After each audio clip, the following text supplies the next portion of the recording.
نحمده ونصلي على رسوله الكريم أما بعد أعوذ بالله من الشيطان الرجيم بسم الله الرحمن الرحيم ألف لام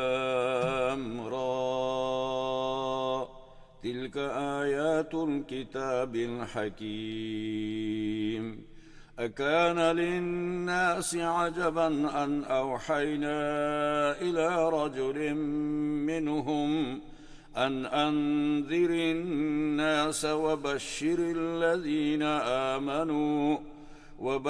الذين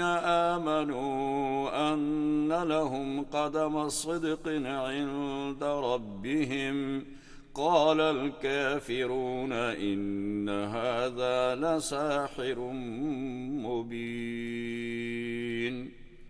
إن ربكم الله الذي خلق السماوات والأرض في 6 أيام ثم استوى على العرش يدبر الأمر ما من شفيع إلا من بعد إذنه ذلكم الله ربكم فاعبدوه أفلا تذكرون إليه مرجعكم جميعا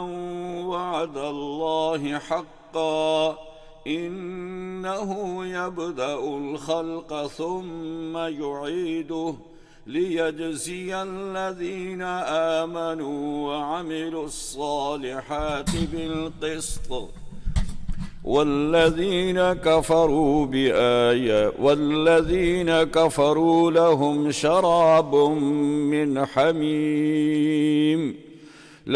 شراب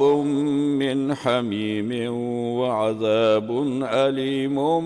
بما كانوا يكفرون صدق الله العظيم. سامعین و ناظرین، السلام علیکم ورحمۃ اللہ وبرکاتہ. آج ہمارے پاس سورہ یونس ہے اور سورہ یونس مکی ہے. اس میں 109 آیات ہیں اور اس کے 11 رکوع ہیں. اس کو بھی اسی طرح حروف مقطعات سے شروع کیا گیا ہے اور اس کے بعد سب سے پہلے اللہ تبارک و تعالی نے قرآن کریم کے متعلق ارشاد فرمایا کہ یہ اس کتاب کی آیات ہیں جو حکیم ہے، حکمت والے کی طرف سے ہے. اور اکان للناس عجبا ان اوحینا، پہلے قرآن کریم کی بات کی اور اس کے بعد پھر رسالت کی بات شروع کی. لوگ کہتے ہیں، یعنی یہ مشرکین کہتے تھے اور اس سے پہلے بھی جو لوگ تھے وہ سارے یہ باطل والے یہ کہتے تھے کہ اللہ تعالیٰ نے زمین کے اوپر فرشتے کیوں نہیں بھیجے، اللہ تعالیٰ نے بشر کو نبی بنا کر بھیجا تو فرشتے کیوں نہیں بھیجے؟ تو اس کا جواب یہ دیا کہ اگر زمین کے اندر فرشتے ہوتے تو ہم فرشتے بھیجتے، اور کئی جگہ اس کا جواب دے دیا گیا ہے کہ اگر ہم فرشتے بھیجتے تو فرشتے کی بات تم سمجھ نہیں سکتے. پہلی بات تو یہ تھی کہ فرشتے کو تم برداشت ہی نہیں کر سکتے، اور اگر اس کو برداشت کرتے تو اس کی بات کیسے سمجھتے؟ لہذا آپ کہتے کہ ہم تو بشر ہیں اور اللہ تعالیٰ نے نبی جو بنا کر بھیجا وہ ہمیں فرشتہ بھیج دیا، تو یہ تو دو متضاد چیزیں ہو گئی. تو اس لیے تم وہ اعتراض کرتے ہیں، اور ہم بشر بنا کر بھیجتے تو آپ کہتے کہ فرشتے کو اللہ تعالیٰ نے نبی بنا کر کیوں نہیں بھیجا؟ لہذا یہ تمہارا اعتراض جو ہے یہ لغو ہے. آگے اسی صورت میں یونس میں اللہ تبارک و تعالیٰ نے کچھ توحید کے متعلق دعوے کیے ہیں اور ان دعووں کو ثابت کرنے کے لیے بہت سارے دلائل دیے گئے ہیں. دلائل عقلی بھی دیے گئے ہیں، دلائل نقلی بھی دیے گئے ہیں، اور پہلی کتابوں سے بھی دلائل دیے گئے ہیں. اسی لیے انبیاء علیہ السلام سے اور ملائکہ سے تو ہر طرح کے دلائل دے کر یہ ثابت کیا ہے کہ اللہ تبارک و تعالیٰ کی ذات جو ہے وحدہ لا شریک ہے، اور وہ ہر وقت آپ کے اوپر نگران ہے، وہ ہر وقت ہر عمل کو وہ دیکھ رہی ہے اور سن رہی ہے۔ ان کا یہ بھی اعتراض تھا، وہ کہتے تھے کہ یہ جو ہمارے الہ ہیں، جو ہم نے معبود بنائے ہوئے ہیں، یہ ہماری سفارش کرنے والے ہیں۔ تو قرآن کریم نے کہا کہ وَمَا مِن شَفِيعٍ إِلَّا مِن بَعْدِ إِذْنِهِ، کہ اللہ کے دربار میں نہ کوئی نبی، نہ کوئی فرشتہ، نہ کوئی انسان بغیر اس کی اجازت کے کوئی سفارش نہیں کر سکتا۔ اللہ کے انبیاء کو بھی حکم ہوگا تو وہ اللہ کے سامنے سفارش کریں گے، اس کی اجازت کے بغیر کوئی سفارش نہیں کر سکتا۔ اگلی آیت میں فرمایا گیا کہ اللہ تبارک و تعالیٰ نے زمین و آسمان کو 6 دنوں میں پیدا کیا، اور اس کے بعد اللہ تعالیٰ نے عرش کا ارادہ فرمایا۔ تو عرش ایک ایسی مخلوق ہے کہ جس کے اندر تمام و زمین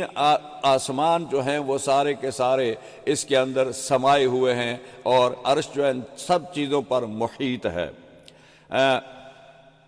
ضمناً یہ بھی کہا گیا وَيَقُولُونَ هَؤُلَاءِ شُفَعَاؤُنَا عِندَ اللَّهِ، تو فرمایا کہ اللہ کے ہاں صرف سفارش انبیاء کریں گے، اور وہ بھی اللہ کی اجازت سے کریں گے، اس کے علاوہ کوئی سفارشی نہیں ہوگا۔ قُلْ يَا أَيُّهَا النَّاسُ إِن كُنتُمْ فِي شَكٍّ مِّن دِينِي فَلَا أَعْبُدُ الَّذِينَ تَعْبُدُونَ مِن دُونِ اللَّهِ، کہ آپ کہہ دیجئے گا کہ اے لوگو، اگر تمہیں اس بات میں شک ہو کہ اللہ کے دین کے اندر کسی قسم کی تمہیں شک اور شبہ ہو، تو فَلَا أَعْبُدُ الَّذِينَ تَعْبُدُونَ مِن دُونِ اللَّهِ، تو پھر اللہ کے علاوہ کسی اور کی عبادت نہیں کی جاتی۔ فَلَا أَعْبُدُ تعبدون من دون اللہ، اس کسی کی عبادت نہ کرو سوائے اللہ تبارک و تعالیٰ کے۔ اور اس میں یہ کہا گیا کہ اگر تمہیں اس بات میں شک ہے تو اس کے دلیل پیش کرو، تمہارے پاس کیا دلیل ہے۔ اسی طرح پر اللہ تعالیٰ نے گہرا دلائل پیش کیے گئے ہیں، 10 دلائل عقلی ہیں کہ عقل سے یہ سوچو۔ آگے صورت میں آئے گا کہ قُلْ مَنْ يَرْزُقُكُم مِّنَ السَّمَاءِ وَالْأَرْضِ أَمَّنْ يَمْلِكُ السَّمْعَ وَالْأَبْصَارَ وَمَنْ يُخْرِجُ الْحَيَّ مِنَ الْمَيِّتِ وَيُخْرِجُ الْمَيِّتَ مِنَ الْحَيِّ وَمَنْ يُدَبِّرُ الْأَمْرَ فَسَيَقُولُونَ اللَّهُ، اگر ان سے یہ پوچھیں کہ من یرزقکم من السماء والارض، زمین و آسمان کے اندر مخلوق کو کون رزق دینے والا ہے، تو اور زندہ حیات اور موت کون دینے والا ہے، اور سمیع اور بصیر کون ہے، تمہاری سنتا کون ہے، اور تمہاری سننے والا اور دیکھنے والا وہ کون ہے، تمہارے یہ کان ہیں ان کا کون ہے، اور ان کے آنکھوں کو دیکھنے اور قوت دینے والا اور کانوں سے سننے والا یہ کون ہے جو ان کو قوت عطا کرتا ہے، کہ اس کے اندر یہ اللہ تعالیٰ نے صفات رکھی ہیں۔ من یملک السمع والابصار ومن یخرج الحی من المیت، اور کون ہے جو زندہ کرتا ہے اور کون ہے جو موت دیتا ہے، تو یقیناً یہ کہیں گے، اور یہ دنیا کے سارے انتظامات جو ہیں ومن یدبر الامر فَسَيَقُولُونَ اللَّهُ، تو یہ اہل کفار، اہل مشرکین جو ہیں وہ بھی اس بات کا اقرار کرتے ہیں کہ یہ سارے کام اللہ ہی کے اختیار میں ہیں، اسی کا اس پر قبضہ ہے، وہی ان چیزوں پر قادر ہے۔ فَسَيَقُولُونَ اللَّهُ، جب یہ بات ہے فَقُلْ فَأَنَّا تُصْرَفُونَ، تو پھر تم کہاں پھرے جاتے ہو، کس طرف چلے جا رہے ہو، غلط راستے میں جا رہے ہو، لہذا سیدھے راستے کی طرف آؤ، اور وہ اللہ ہی کا راستہ ہے۔ اس کے بعد اگلی آیت میں، آیت نمبر 5 میں، هو الذی جعل الشمس ضیاء والقمر نورا، تو فرمایا وہ اللہ ہی کی ذات ہے جس نے سورج اور چاند کو اللہ تعالیٰ نے روشن کیا ہے۔ جعل الشمس ضیاء والقمر نورا، ضیاء اور نور جو ہیں دونوں روشنی کے معنی میں، چمک کے معنی میں آتے ہیں۔ بعض ائمہ نے کہا ہے کہ یہ دونوں لفظ مختلف ہیں اور لفظوں کو مرادف کہا گیا ہے، یعنی ان کے معنی تو ایک ہی ہیں لیکن لفظ دونوں جو ہیں وہ مختلف ہیں۔ اور اسی طرح زمخشری نے روشنی دونوں لفظوں میں مشترک کہی ہے کہ روشنی دونوں لفظوں میں ہے، شمس میں بھی اور قمر میں بھی، لیکن یہاں قرآن کریم کی متعدد آیات میں کہا گیا ہے کہ سورہ یونس میں جعل الشمس ضیاء، اور نوح میں کہا ہے جعل الشمس سراجا، اور اسی طرح وجعل فیہا سراجا منیرا فرقان میں کہا گیا ہے۔ تو لہٰذا شمس جو ہے اس کی روشنی جو ہوتی ہے یہ اس کی اپنی روشنی ہوتی ہے۔ سراج اور شمس جو ہے یہ کسی دوسری چیز سے روشنی نہیں لیتا، اس کی ذاتی روشنی ہوتی ہے۔ لیکن قمر جو ہے یہ سورج سے روشنی لیتا ہے، اس لیے اس کو وہاں سراج کہا گیا ہے سورج کو، کہ سراج کی اپنی روشنی ہوتی ہے۔ اور اسی طرح سورج جو ہے اس کی اپنی روشنی ہوتی ہے، اس کو ضیاء بھی کہتے ہیں اور سراج بھی اس کو استعمال کیا گیا ہے، اور قمر کے لیے نور کا لفظ استعمال کیا گیا ہے، اور نور کی روشنی جو ہوتی ہے وہ مستعار ہوتی ہے، یعنی وہ اپنی روشنی جو ہے وہ سورج سے لیتا ہے۔ اسی طرح ضیاء اور ایک شاعر تھا، وہ اپنے بادشاہ سے ناراض ہو گیا، اس کو کوئی صحیح طریقے سے اس کی خدمت نہیں ہوئی تو وہ ناراض ہوا، اور وہ گیا تو ایک دن اس نے بادشاہ کے دروازے پر اندھیرے میں جا کر یہ شعر لکھ کے آ گیا کہ ضاع شعری علی بابکم کما ضاع عقد علی خالقی۔ تو جب لوگوں نے صبح دیکھا، اس کے مشیروں نے صبح دیکھا تو وہ بڑے پریشان ہوئے اور بادشاہ کو شکایت کر دی کہ آج شاعر نے ہماری ہیجو کر دی ہے۔ تو انہوں نے کہا کہ شاعر کو بلاؤ، تو شاعر بڑا ہوشیار تھا، وہ جانتا تھا ساری باتیں، تو اس نے کہا کہ یہ ضاع نہیں ہے، یعنی ضاد اور عین کے ساتھ ضاع ہوتا ہے، ضاع کے معنی ہوتے ہیں ضائع ہو جانا۔ تو اس شعر کے معنی یہ تھے یعنی میرا شعر تمہارے دربار میں ایسا ضائع ہو گیا جیسے ہار جو تھا وہ خالقہ کے گلے میں جا کر ضائع ہو گیا۔ تو خالقہ ان کی کنیز کا نام تھا اور وہ بدصورت بھی تھی، تو انہوں نے کہا تھا کہ اگر ہار جو ہے قیمتی ہار کو خالقہ کے گلے میں ڈال دیا جائے تو وہ ہار ضائع ہو جائے گا، اس کی وہ پہننے کی وہ حقدار نہیں ہے کہ اتنی بدصورت ہے۔ تو اسی طرح اس نے کہا کہ یہ شعر میرا جو تھا میں نے پڑھا آپ کے دربار میں تو وہ اسی طرح ضائع ہو گیا جس طرح خالقہ کے گلے میں قیمتی ہار ضائع ہو گیا۔ تو جب اس کو بلا کر پوچھا گیا کہ یہ کیا ہے تو اس نے کہا اصل میں یہ کتابت کی غلطی ہو گئی ہے، یہ ضاع نہیں ہے، یہ ضاع ہے۔ اس نے ضاد کو الف کے ساتھ لگا دیا اور اس کے معنی اس نے کر دیا کہ اس کے معنی روشنی کے ہوتے ہیں۔ اس نے کہا کہ میرا شعر آپ کے دربار میں ایسا چمکا اور ایسا چمکا کہ آپ کا دربار جو تھا وہ روشن ہو گیا، اور ہار جو تھا وہ خالقہ کے گلے میں جا کر ایسا چمکا کہ اس نے خالقہ کی حسن کو دوبارہ کر دیا۔ تو یہ اس کے معنی ہیں۔ تو اس نے اس کو تھوڑا سا ضاد اور الف کو علیحدہ کر کے ضاد کے ساتھ الف لگا کے اس کی روشنی بنا دیا اور عین لگا کر اس کو وہ کر دیا، تو وہ اس نے تبدیلی کر دی اس کے اندر۔ تو ضیاء اور ضوء جو ہے یہ روشنی کو کہتے ہیں، اور نور جو ہے یہ بھی روشنی ہے، لیکن نور سورج کی روشنی جو ہے وہ اصلی روشنی ہوتی ہے، اور چاند کی روشنی جو ہوتی ہے وہ مستعار ہوتی ہے اور وہ اس سے لی ہوئی ہوتی ہے سورج سے۔ اسی طرح اگلی آیات میں اللہ تبارک و تعالی نے یہ ارشاد فرمایا کہ ان فی اختلاف اللیل والنہار وما خلق اللہ فی السماوات والارض لآیات لقوم یتقون، یعنی رات اور دن کا جو اختلاف ہے، یہ رات ہے اور دن ہے، یہ دونوں آتے اور جاتے ہیں، اس میں بھی اللہ تبارک و تعالی کے نشانیاں ہیں ان لوگوں کے لیے جن کو تھوڑا سا عقل ہے یا جن لوگوں کے پاس تھوڑی سمجھ ہے۔ یہ تقوی کرنے والے اور سمجھنے والے لوگوں کے لیے یہ نشانی ہے کہ ایک ایسی ذات ہے، ایک ایسی قدرت ہے جو دن لاتا ہے اور رات لاتا ہے اور اس کو تبدیل کرتا ہے۔ اسی طرح آگے وَقَدَّرْهُ مَنَازِلَ لِتَعْلَمُوا عَدَدَ السِّنِينَ وَالْحِسَابِ، کہ اللہ تبارک و تعالی نے یہ چاند اور سورج کو، ان کو اللہ تعالیٰ نے ان کی منازل طے کی ہیں۔ ضیاء کسی قدرہ منازل لتعلموا عدد السنین والحساب، تو خصوصاً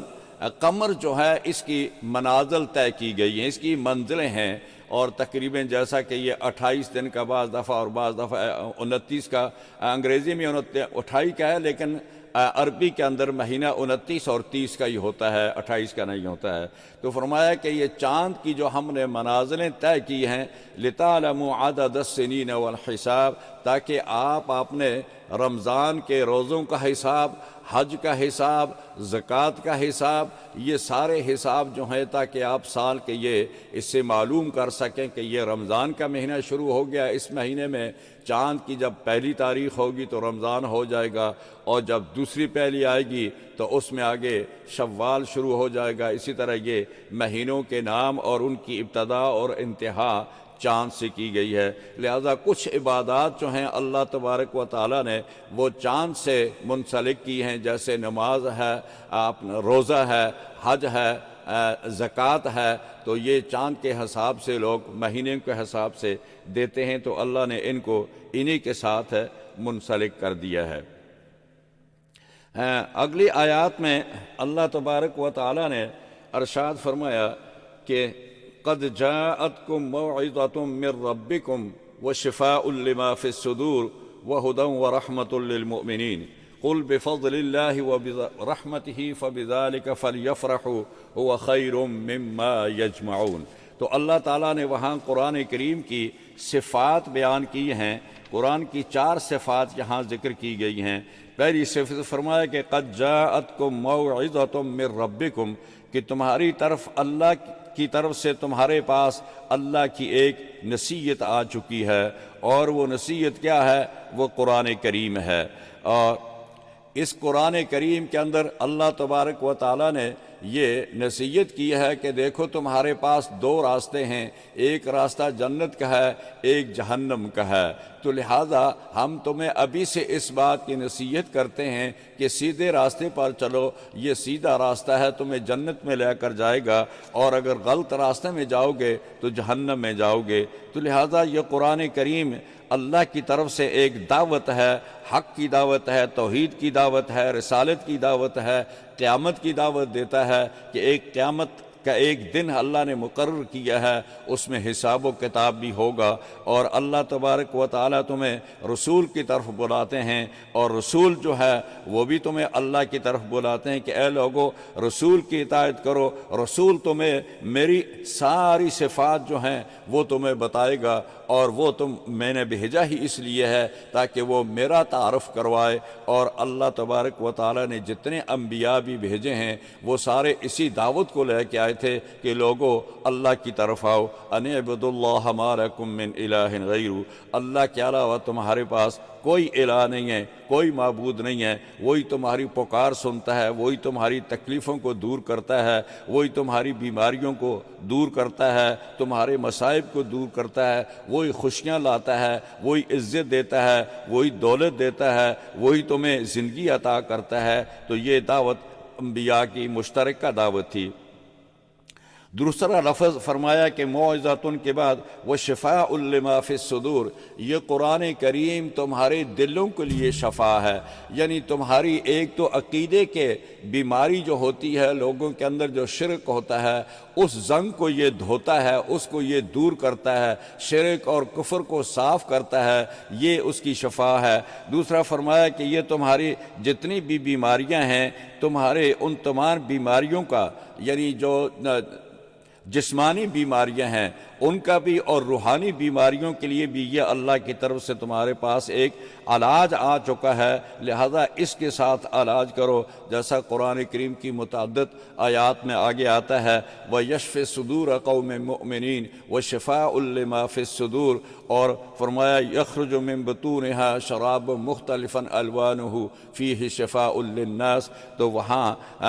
شہد کے لیے بھی کہا گیا کہ یہ بھی لوگوں کے لیے شفا ہے، اور قرآن وَنُنَزِّلُ مِنَ الْقُرْآنِ مَا هُوَ شِفَاء، ہم نے قرآن اسی لیے نازل کیا کہ اس کے اندر تمہارے لیے شفا ہے۔ تو لہٰذا یہ قرآن کریم نسخہ اکسیر ہے تمام دلی بیماریوں کے لیے، عقیدے کی بیماریوں کے لیے، اور روحانی اور جسمانی بیماریوں کے لیے بھی یہ ایک نسخہ اکسیر ہے۔ آگے تیسری صفت بنائی وہدن، کے معنی ہدایت کے ہیں، اور معنی یہ ہیں کہ یہ اللہ تعالیٰ کی راستے کی طرف سیدھا راستہ بتانے کی ہدایت کرتا ہے، اور یہ سیدھا راستہ جنت کا راستہ ہے، سیدھا راستہ توحید کا راستہ ہے، اس کی طرف آؤ، وہ راستہ قرآن کریم تمہیں بتا رہا ہے۔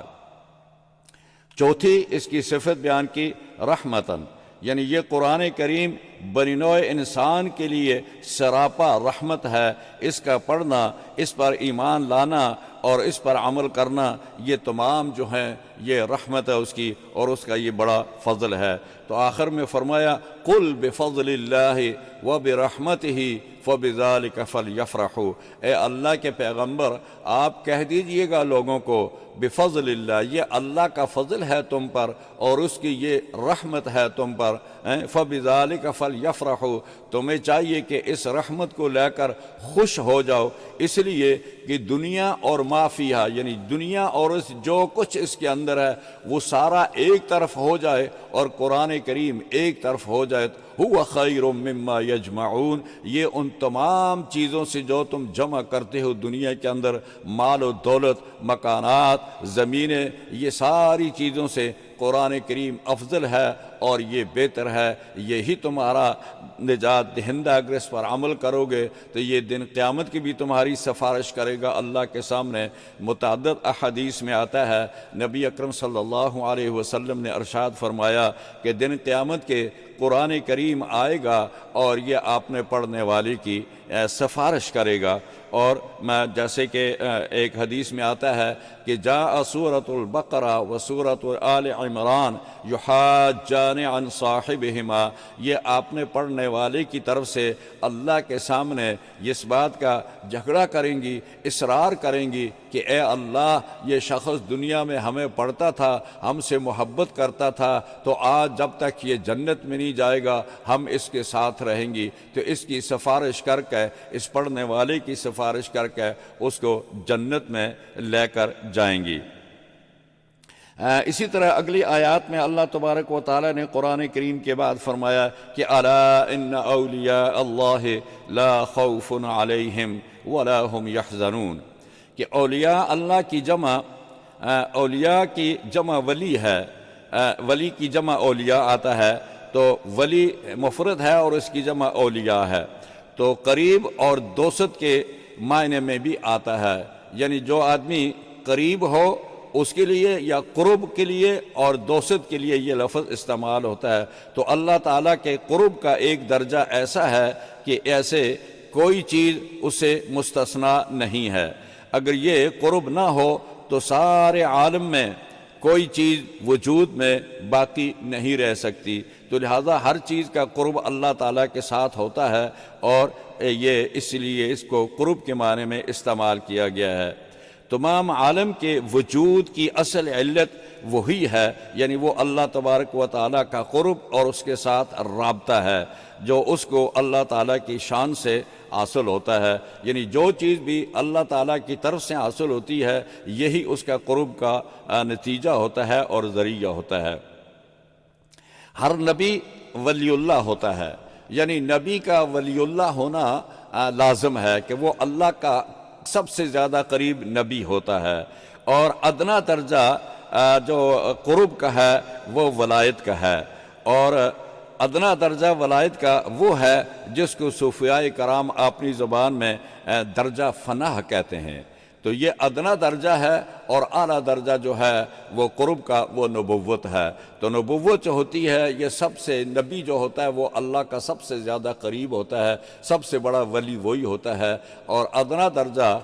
قرب کا جو ہے، ولایت کا جو ہے وہ فنا ہوتا ہے، اس کو صوفیاء اپنی اصطلاح میں فنا کہتے ہیں، کہ جس کو دنیا میں سوائے اللہ تعالیٰ کے اور کوئی چیز نظر نہیں آتی ہے وہ فنا فی اللہ ہوتا ہے، یعنی وہ ہر وقت اللہ تعالیٰ کی رحمت میں، اس کی محبت میں ڈوبا ہوتا ہے، ایک اس کو جنون کی حد تک وہ ہوتا ہے، اس کو کوئی اور چیز نظر نہیں آتی ہے۔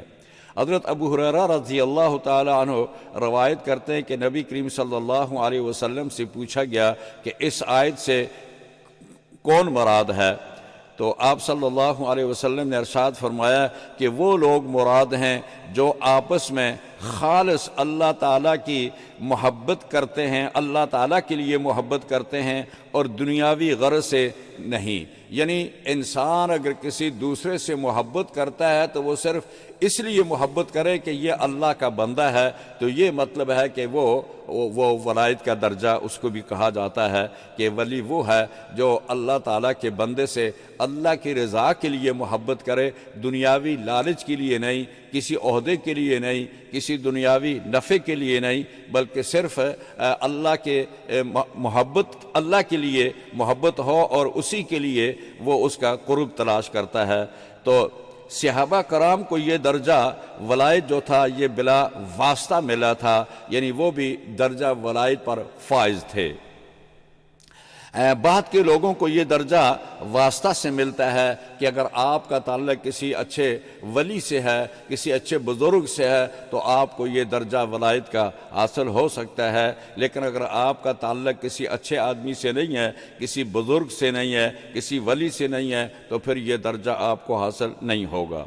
تو خلاصہ اس کا یہ ہے کہ جن لوگوں کی صحبت میں بیٹھ کر انسان کو اللہ کے ذکر کے علاوہ کوئی چیز نظر نہ آئے بلکہ اللہ کے ذکر کی توفیق ہو جائے، جب آپ ایسے لوگوں میں بیٹھیں جن میں بیٹھ کر آپ کو ذکر کی توفیق مل جائے، تو اس کا مطلب یہ ہے کہ وہ لوگ اللہ کے ولی ہیں۔ اور ویسے بھی حدیث میں بھی آتا ہے کہ جب آپ کسی بزرگ کو دیکھیں، اس کو دیکھ کر جب آپ کو اللہ یاد آ جائے تو اس کا مطلب یہ ہے کہ وہ ولی ہے، اور اس کو دیکھ کر آپ کو اللہ یاد آ جاتا ہے، اللہ کا ذکر یاد آ جاتا ہے، تو یہ ولی کی ظاہری نشانی ہے۔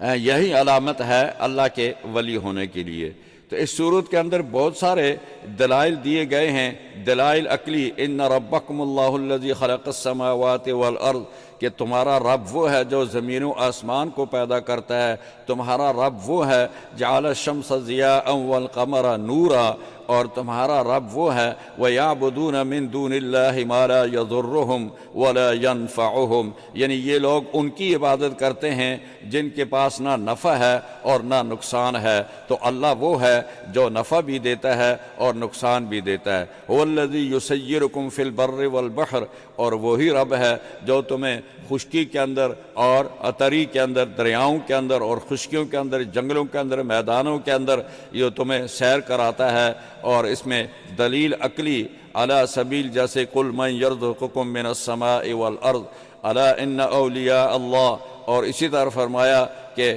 الا ان للہ من فی السماوات والارض، اس طرح فرمایا کہ زمین و آسمان میں کون رب ہے اور کون زندہ کرتا ہے، کون موت دیتا ہے، وَإِلَيْهِ تُرْجَعُونَ، اور اسی کی طرف سب نے واپس لوٹ کر جانا بھی ہے۔ قُلْ أَرَأَيْتُمْ مَا أَنزَلَ اللَّهُ لَكُم مِّن رِّزْقٍ، اور کون ہے دیکھو کہ جس نے تمہارے لیے آسمانوں سے رزق نازل کیا، وَمَا تَكُونُ فِي شَأْنٍ وَمَا تَتْلُو مِنْهُ فِي کتاب، اور ہر چیز جو ہے اللہ تعالیٰ نے اپنی کتاب کے اندر ذکر کر دی گئی ہے۔ اسی طرح فرمایا کہ الا ان للہ من فی السماوات ومن فی الارض هو الذی جعل لکم اللیل لتسکنوا فیہ والنہار مبصرا، اس نے دن کو تمہارے دیکھنے کے لیے اور رات کو تمہارے سکون کے لیے بنایا۔ یہ تمام دلائل اللہ تعالیٰ نے قرآن کریم میں دے کر ہمیں اس طرف متوجہ کیا ہے کہ آپ لوگ اللہ کی طرف متوجہ ہو جائیں۔ اگلی آیات میں آیا للذین احسنوا الحسنى وزیادہ، فرمایا کہ جو اچھے اعمال والے لوگ ہوں گے اللہ تبارک و تعالی قیامت کے دن ان کو اللہ تعالی جنت میں داخل فرمائیں گے، اور جنت میں داخل ہونے کے بعد اللہ تعالی ان سے پوچھیں گے کہ اے انسان تجھے کچھ اور چاہیے، کچھ اور نعمت میری چاہیے؟ تو وہ کہے گا کہ اے اللہ یہ سب سے بڑی نعمت ہے کہ میں جنت میں داخل ہو گیا۔ تو اللہ فرمائیں گے نہیں،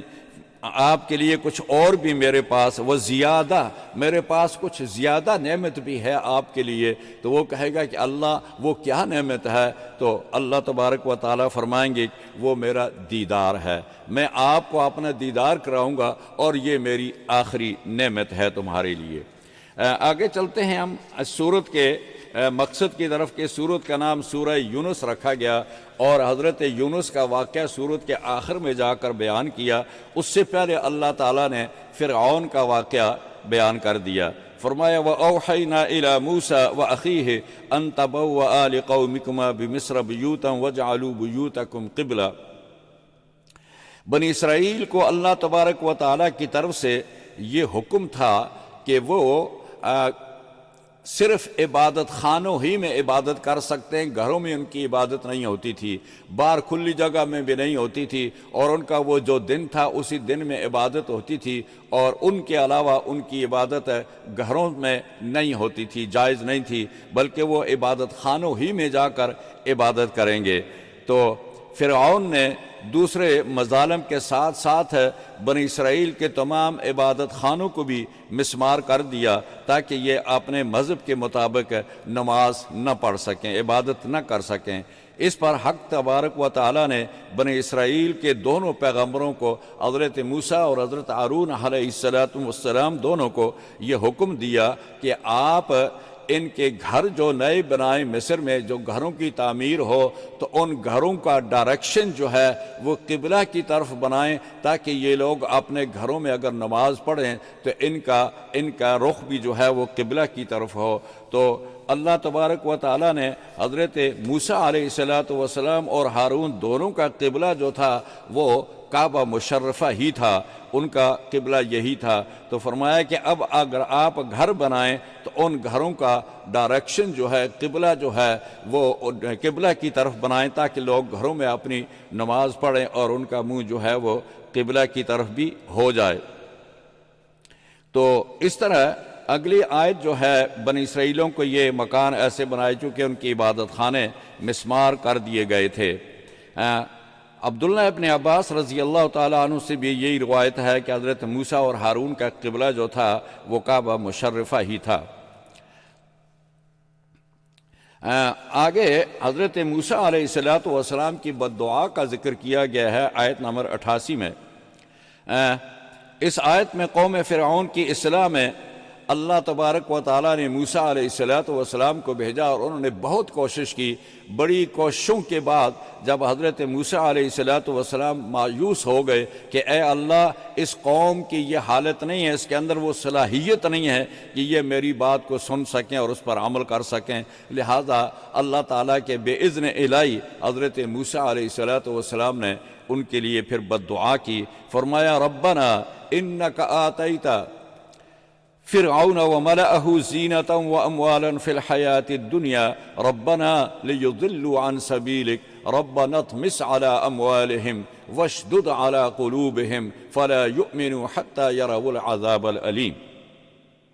اے اللہ، آپ نے فرعون اور اس کے سرداروں کو اتنا مال و دولت دیا ہے اور بہت عطا کر رکھا ہے، اور لکھا ہے مفسرین نے کہ مصر سے لے کر ارض حبشہ تک اللہ تبارک و تعالیٰ نے ان کے لیے سونے، چاندی اور زبردج اور زمرد اور یاقوت وغیرہ کے جواہرات کی کانیں عطا فرمائی تھی، یعنی اتنا ان کے پاس یہ مال و دولت تھا اور اس پر وہ اکڑاتے تھے۔ اور آگے آئے گا 25 پارہ سورہ زخرف میں کہ فرعون جو تھا وہ اپنے جو وزیر تھے ان کو سونے کے کنگن پہناتا تھا اور خود بھی پہنتا تھا، اور کہتا تھا کہ یہ دیکھو ہمارے پاس اتنا مال و دولت ہے، میرے محلات دیکھو، ان کے اندر نہریں جاری دیکھو، اور یہ موسیٰ جو ہے اس کے پاس کوئی چیز نہیں، اگر یہ اللہ کا نبی ہوتا تو اس کے پاس بڑے بڑے باڈی گارڈ ہوتے اور اس کی بڑی ٹھاٹھ باٹھ ہوتی، اور اس کے پاس سونے کے کنگن بھی نہیں ہیں، کپڑے بھی اتنے اچھے بھی نہیں پہننے کے لیے،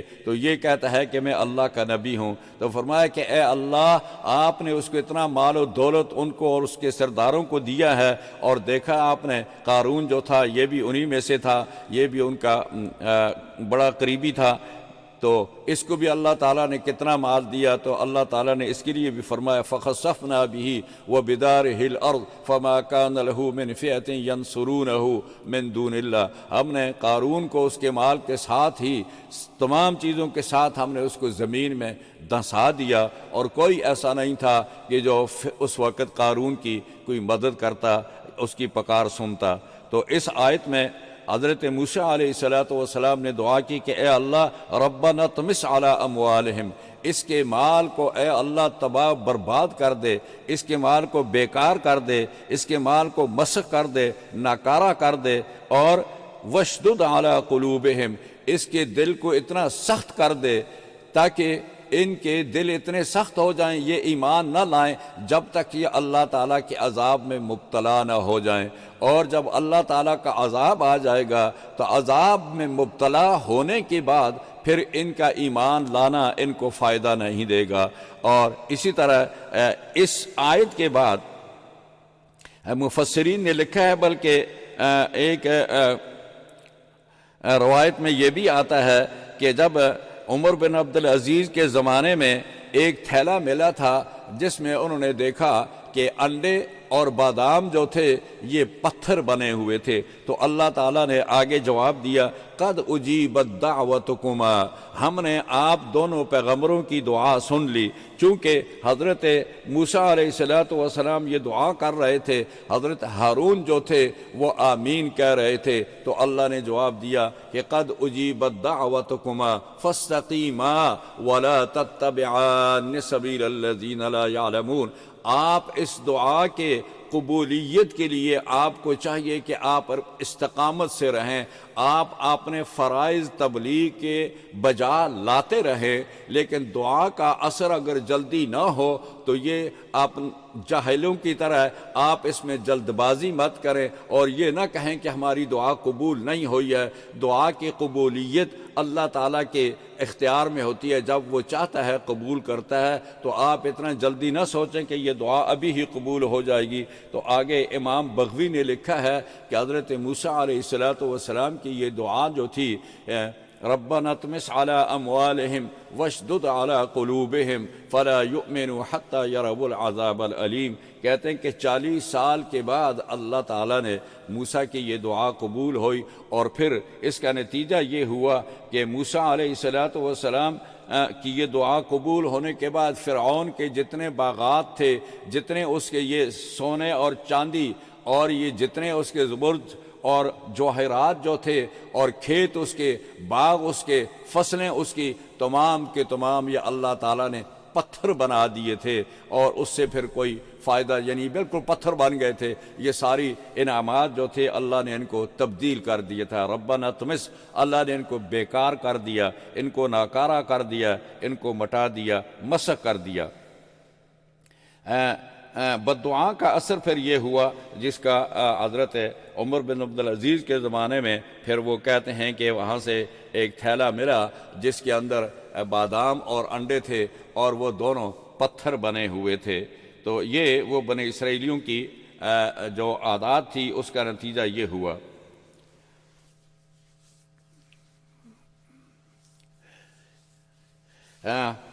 اس کا ایمان دوسری آگے جو تھا کہ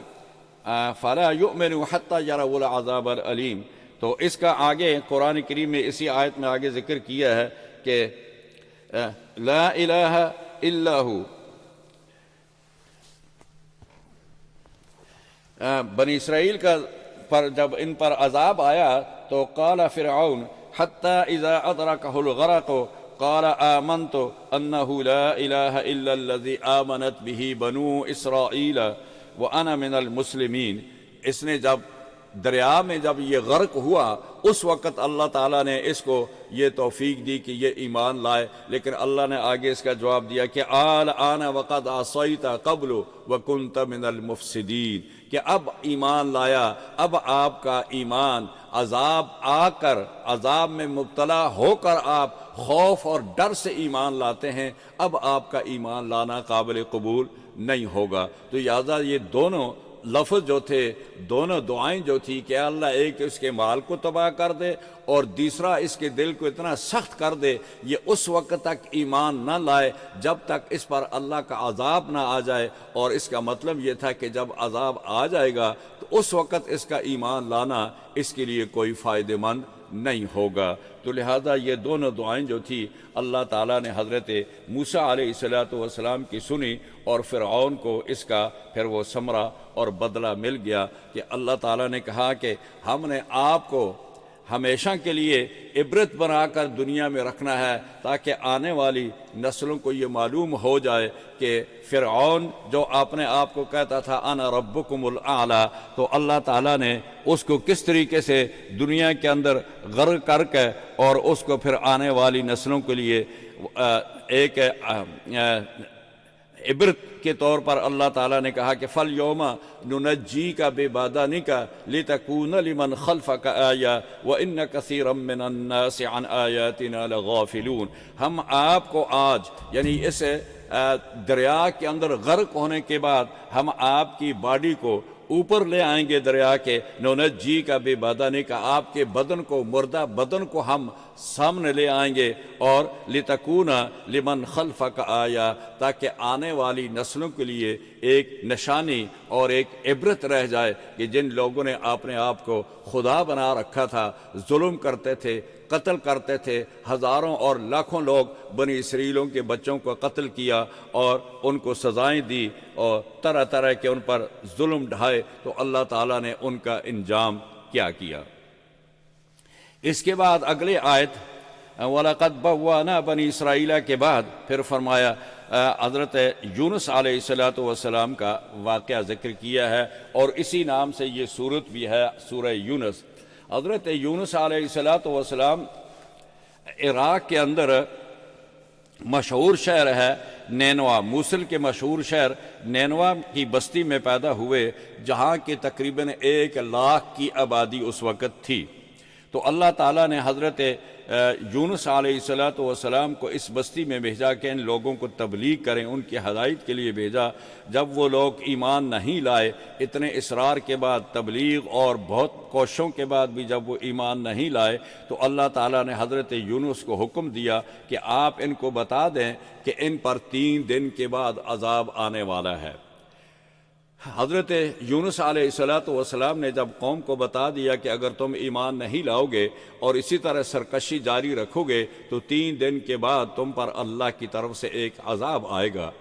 جب 2 دن گزر گئے، جب تیسرا دن آیا تو اللہ تعالیٰ نے حضرت یونس کو حکم دیا کہ آپ اس بستی کو چھوڑ دیں۔ وہ بِإِذْنِ الہی اس بستی کو چھوڑ گئے۔ جیسے کل بھی میں نے درس میں کہا تھا کہ یہ اللہ تعالیٰ کا نظام ہے کہ جب بھی اللہ تعالیٰ، جیسے نضر بن حارث وغیرہ نے کہا تھا، مکہ مکرمہ سے دعا کی تھی کہ اے اللہ اگر یہ قرآن سچا ہے تو پھر ہم پر پتھروں کی بارش برسا دے، ہم پر عذاب نازل کر دے پتھروں کا، تو اللہ تعالیٰ نے کہا وَمَا كَانَ اللَّهُ لِيُعَذِّبَهُمْ وَأَنْتَ فِيهِمْ، جب تک میرا پیغمبر مکہ میں ہے اس وقت تک میں پتھر نہیں برساؤں گا۔ اور پھر پیغمبر کے جانے کے بعد بھی وہاں جو مسلمان ضعیف کمزور رہ گئے تھے وہ بھی اللہ تعالیٰ کی استغفار میں اور اس کے ذکر میں مشغول تھے، تو ان کی وجہ سے عذاب نہیں آیا۔ تو اللہ نے یہاں حکم دیا ہے کہ میں جب بھی کسی بستی میں عذاب آتا ہے تو میں اپنے پیغمبروں کو بستی سے نکال دیتا ہوں۔ بستی میں پیغمبروں اور نبیوں رسولوں کے ہونے کی وجہ سے میں عذاب نازل نہیں کرتا۔ تو لہذا یہاں بھی اللہ تعالیٰ نے حضرت یونس کو حکم دیا کہ آپ اس بستی کو چھوڑ دیں اور ہمارا عذاب آنے والا ہے 3 دن میں۔